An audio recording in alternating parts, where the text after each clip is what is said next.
So I got to tell you, you're the one band I lost a bet on because when the first hit hit, Yeah. when Ain't No Rest is hitting, I bet somebody you guys were from England, and Really? I bet you have you heard that before? When people actually thought you were an English band, Yeah, we did at first, I think. and it's like okay, and then I find out you're from Bowling Green, which by the way, great city.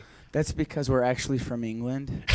We just went through speech therapy to fit in, and we got American passports. It's been this elaborate scheme. It's a ploy from the get go. Yeah. So, but you guys, I'm telling you, it was like a 5-year touring cycle, and suddenly you guys are off and you're home. This is about 6-8 months ago. What do you guys do?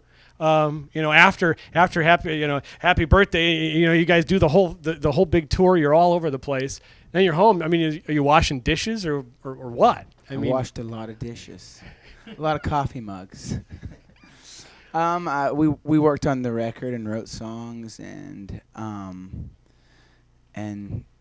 I don't know, stuff like that. Was it like real people stuff? I mean, was it like rock star stuff? I mean, do you guys do that? I mean, we do rock star stuff all the time. Like wash coffee mugs. Whatever. It's just like everyday normal stuff, writing songs, spending time with our friends, and spending time at home. Who came up with the name of the album? Because what does it mean? A aversion to music? No. It means like fear of music. Yeah. And for us, it's not necessarily like an actual fear of music, more or less like a fear of creating music to project premeditated images of self, rather than trying to just stand in honest communication. That's deep. Well, you know what I mean? Because I do. Like every single day, we're constantly projecting images, and it's something that is like it's continuously hitting me over and over and over. But it's just like in everyday life, at every single moment. Every single person deserves to win an Oscar. It's like because we're always projecting images, and so as we're writing songs, and music is a communal thing. It's for the building up of the body. It's a form of communication, and so and it's an excellent way to communicate things that are that are uncomfortable to communicate with words. And so when you do that, you want to stand in naked honesty and be as honest as possible because you want to connect with people on a heart level, Is this the most Cage the Elephant album Cage the Elephant's made? If that question makes sense. I mean, is this the most real you guys have been? I think every single record we've made has been the most Cage the Elephant record where we were at that point. I think we're definitely making strides as far as you're always learning things, and it's the hope to apply those learnings to the creative process, and hopefully, with each record we can make more progress in conquering fear-based writing. But I think that we definitely pushed forward as far as getting past a lot of fears. I can't say that we've ridded ourselves of those, but is the process? Do you guys like the process of writing? I mean, is writing music a fearful process, or is it one of those where it's everything? You have moments of jubilation, moments of like destruction, moments where you feel like you're a failure, and you're like, I don't know how to write songs anymore. Who am I? I'm a shell of a man. No. And then there's other times where it's spiritual, and it happens very organically and naturally, and so yeah. Now, do you guys write as a group, or I mean, is it one the other? Ultimately, yes. Okay. But everyone in the band contributes, and we're all writers, so we might come up with pieces of a song as individuals, but it's always finalized, or when it comes to completion, it's through the band. So Brad's not here. New baby. Yeah. Means you're an uncle. Yes, I am an uncle. How cool is that? It's pretty rad. It still hasn't sunk in yet because I haven't got to spend tons of time with her because she was born while we were on the road, but it's pretty amazing. It's wild. It brings a lot of things into perspective. I was gonna say, does it change the band? Does it change Brad at all? I mean, does it change anybody? Oh wait, I hope so. No, I mean, I think that hopefully that changes anyone who experiences that, and it definitely has brought new things to light, important things in life. So the album drops next week already.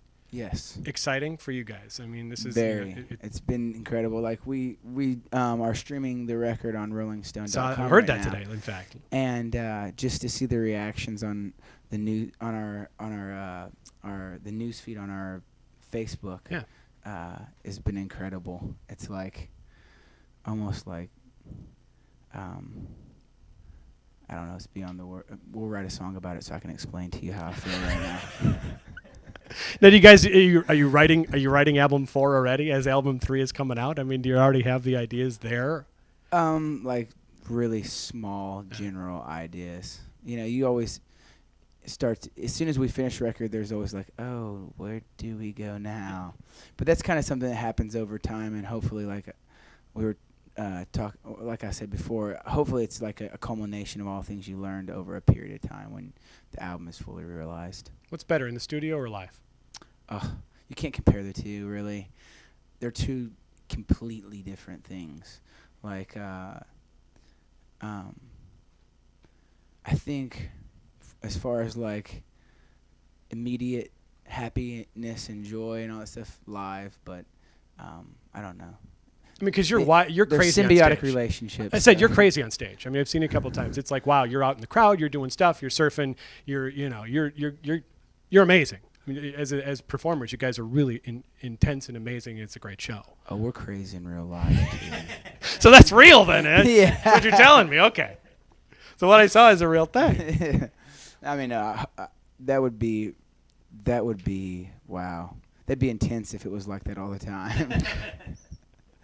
No, I appreciate that. I really do. It means a lot. When you're giving performances, it's always like, it's always for me at least, and I think it's probably the same way for all of us. You want to put yourself back in that same frame of mind as you were when you first wrote the song, because you want to give real and honest performances. You never want to get to a place where it's a show. And it's like, and now's the time where I walk over to stage left, and we do synchronized kick. Yeah. So it's like you always want to remember the original energy of the experience. So what do you guys listen to when you're not doing Cage the Elephant stuff? I mean, are there bands where you go, okay, I like this. Yeah. Today we listened to some Creedence Clearwater in the van. We listened to some Queens of the Stone Age. I'm a huge fan of Christmas music. I love, especially like the Alvin and Chipmunk Christmas songs. They're just so great. I now have the headline of the article I'm going to write. I hope so. Well, guys, thank you for stopping. We appreciate it. Thank you. You bet.